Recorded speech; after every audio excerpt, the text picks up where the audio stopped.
Next, we have with us Geeta, who is Geeta. Are you there? Yeah, hi, I'm here.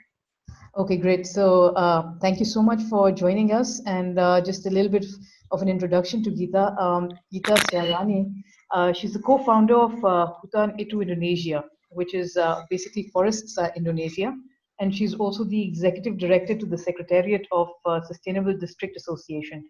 And I think what these guys are doing, which is known as collective impact, where all the districts come together to develop partnerships which support the sustainable strategies and the sustainable goals that they have to reduce Indonesia's emission targets. So, and Geeta herself, she's kind of the co-founder, and she's been working on all of these things for a really long time. She's got experience in legal and financial aspects of climate change. She's been working on sustainability and green investment for a very long time. So I'm going to now hand over to Geeta to sort of take us through uh, about what's happening in Indonesia and the exciting things, because Pakistan also implements a very large forest program, which is called the Billion Tree Tsunami. And the aim is it's a government-driven initiative, the aim of which is to plant 1 billion trees by 2030. I think that's the target. So, you guys have already been working on it. So what can we really learn from you guys? And, I'll hand over to you if you could take it up from here. Yeah, thank you so much, Hira, and hi everyone.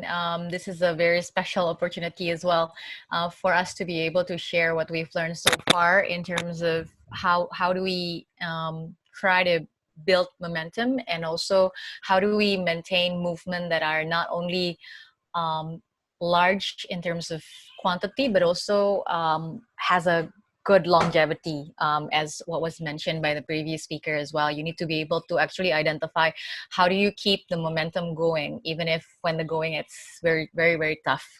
So just to open, in terms of context, the reason why right now part of our main mission is to make sure that sustainability has political case, business case, but also social case, and is relatable to all of basically multiple layers of society in Indonesia, is because for the past 50, 55 years, the issue of environment, or forest protection to be more specific, have been seen as some sort of a more exclusive issue. This is somebody else's issue. It is not related to my personal life and my personal well-being, so to speak. So it's been quite hard for environmental movement to gain momentum and become a mainstream issue. And that's why when we start forming this coalition called Hutan Itu Indonesia, or Forest is Indonesia, we started from a research that was done in 2015, which shows how in Indonesia, actually people are still finding it hard to differentiate between forest and plantation. Majority of the people think that when it's green, then it's forest. And there's not so much of a difference, which is, quite a misleading perspective. So we decided that instead of focusing on more sort of negative advocacy campaign showing risk, etc., we prefer to look at it from a more positive angle and showcasing why you as an Indonesian should appreciate your forest, and why is this something that you need to be proud of and relate it back as your identity, essentially. And one of the main reason why 2020 becomes a significant year for us is because not only for Indonesia, but also for the US, for Australia, for many other countries, and also for Pakistan. Right now, global disasters has become quite uh, unfortunate topic, which is reoccurring. We have these three instances, for example, in Indonesia, which represent different part of the country. The first is from West Java in Java Island, and this is a landslide that caused by improper land use management in terms of the reservoir area. The second is actually one of the biggest flood last year in Papua, part of the last remaining forest of Indonesia. Its primary forest, yet it was sacrificed for in the name of development, and it resulted into this big flood in 2019. And then we come to the recurring instance of forest fire as well, that is unfortunately becoming a more imminent risk this year, because it's again El Nino year, and it becomes drier in our country, so it becomes a perceived and also immediate risk as well. But why disaster becomes a glue to the topic is because we believe that if you think of it from your personal perspective, from your personal loss or your personal gain, disaster is something that is quite relatable for everyone. So, and if we combine that with the notion of climate crisis, that predict in by 2040, actually more than 40% of the number of incidents, natural and disasters, will be increasing everywhere. So in a way, food, water, energy will become something that is scarce. And even with better global collective actions, these extreme weather events is actually unavoidable. And we need to make sure that right now it's not about sort of giving up, but it is actually time to move forward and find new solutions and make it part of our pathway to the future, not only our country's pathway, but also our personal pathway. So we decided sort of to go down that route, and also looking at how we can make sure that not only forest is something to be proud of, but forest is actually relevant for your future pathway as a person, as a part of society, and as a country. And of course, it's not only trees, which is represented by this picture, sort of our flagship picture that shows forest is definitely not only trees, it represents biodiversity, but also this is something that people often forget. It represents culture, it represents inspiration, it represents food, and it represents a sense of well-being. And also it gives more clarity to your mind. Actually, we have this new trend called forest bathing, where you actually meditate in the forest, and it helps a lot. So we try to integrate forest into the day-to-day lifestyle of everyone. But then we also remember that in terms of building collective impacts or collective actions, there are some major requirements that needs to be fulfilled. One is definitely a common agenda, but then we also need to make sure that we have a shared measurement. We know what is success, what is unsuccessful means for everyone. Then the third one is actually mutually reinforcing activities, meaning that everybody has some sort of a role to play. Not everybody has similar role, but as long as we agree that everybody has a role to play, then this is something that can be a good baseline for our collective impact. The fourth is actually continuous communication, not only to external stakeholders, but within the collective actions as well. We need to maintain that sort of tight-knit connectivity through communication.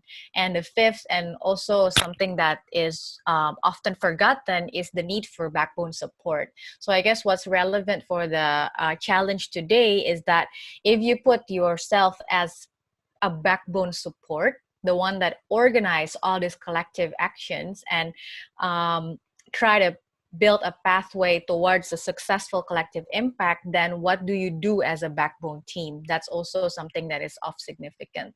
The last part that we also identify as something that's important is also the needs to have champion leaders in order to make sure that the initiative itself have a credible face that everybody can relate to and can aspire to be and can aspire to support, so to speak. So these are, from our experience, what makes a good collective impact.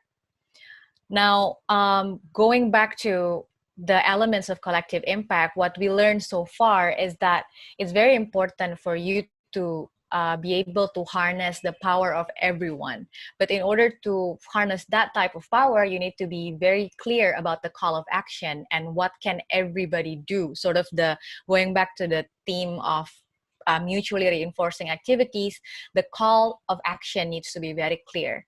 In our case, because we want to promote that forest is part of Indonesia's identity, we decided to focus on this 5 call to action. So number 1 is Keep the Forest campaign. We have a campaign to actually have a proper formal Forest Day of Indonesia, because surprisingly we have no that we have none so far.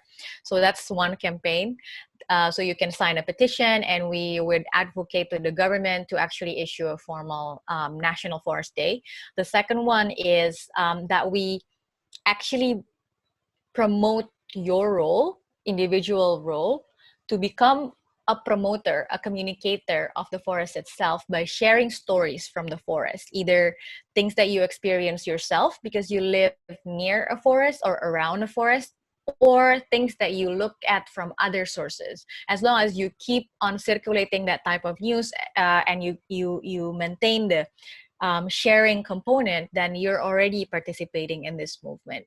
The third is, this is a bit related to what Hira mentioned in terms of making sure that the forest stays intact. But instead of focusing on planting new trees, we actually collaborate with several partners on the ground to ensure that there are tree adoption programs in which you as individual, you can actually be an adopter of a plot of forest or of a tree, essentially. So these are trees that are above 8 years old, that are geotagged and maintained by the community, and the money that is collected through the adoption program is actually provided to the community, so they can still maintain their role as the protector of the forest, but can actually make a living out of it. So this tree adoption is something that's quite powerful, and essentially because it's very tangible, people are integrating it into their daily life. For example, they do fundraising for tree adoption during their birthday. They gift each other trees during special occasion, things like that. The fourth component is non-timber forest products. So this is related to entrepreneurship and making sure that you as a consumer also has a chance to buy more non-timber forest product and actually make a decent livelihood for the community on the ground. And the fifth component is actually on traveling. So instead of traveling to other location, we promote traveling to forest and also make sure that the access is easy, the information on how to go there is easy, the value and the benefit from visiting this forest are also apparent for the people. So these are sort of the 5 call to action that we revolve all of our programs towards. And we also realized that the other thing that we need to do is actually to communicate better. So we choose things that are very relatable to daily life in order to communicate our messaging. So here you have, a fashion show that also showcase traditional cloth made from natural dye from the forest. Here you have music, but instead of playing classical traditional music, although it's a typical traditional instrument from West Kalimantan, one of our province, they actually play pop music or K-pop music, so it's more relatable. Then we move forward to food and beverages, and these are the ways of how you make forest much more relatable and much more palatable, even for very hardcore urban people, urban folks. Now, the other new campaign that we're working on is actually trying to relate this type of scenario planning for 2045 into your future career path. So what we're saying is that if right now the paradigm is that you can only save a forest if you're an activist, you can only contribute to climate crisis solution if you're sort of an environmentalist, here we want to break that paradigm and say actually everybody can be part of the solution, and this can be a legit career path that you can take on board from now on and start educating. If not only yourself, you should start educating your parents and your circle around you to say that actually my career can be part of the future solution for nature. And for this, we have designed this sort of commune-nature future, looking at how in each district of Indonesia, we should start concentrating on looking at the high conservation value area, whether that's forest, peat, karst, etc., with the biodiversity potential. We can look at sustainable agriculture and also sustainable coastal. But at the end, everything is pulled into this community-based intermediate industry that produces value-added product for four sectors: health and medicine, beauty and wellness, food and beverages, and industry and technology. And using this type of scenario, we can start showcasing how this is relevant for everyone, and everybody can actually build career around it, no matter whether you're an engineer, you're an HR person, you're a management person, you're a law person, you're a communication person, etc. This can be your future career, essentially.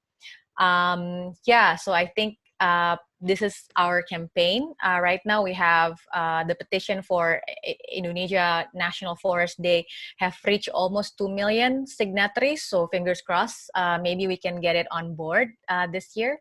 And I guess the last thing that I'd like to say is that this is a very long-term pathway. So make sure that when you actually design whatever you want to design as your project, make sure that it either sparks joy in you, it makes you very happy, or it makes you very mad, because that type of passion is the fuel to your longevity, and this is the only thing that are keeping you from sort of giving up when the going gets tough. That's it for me. Thank you for the opportunity.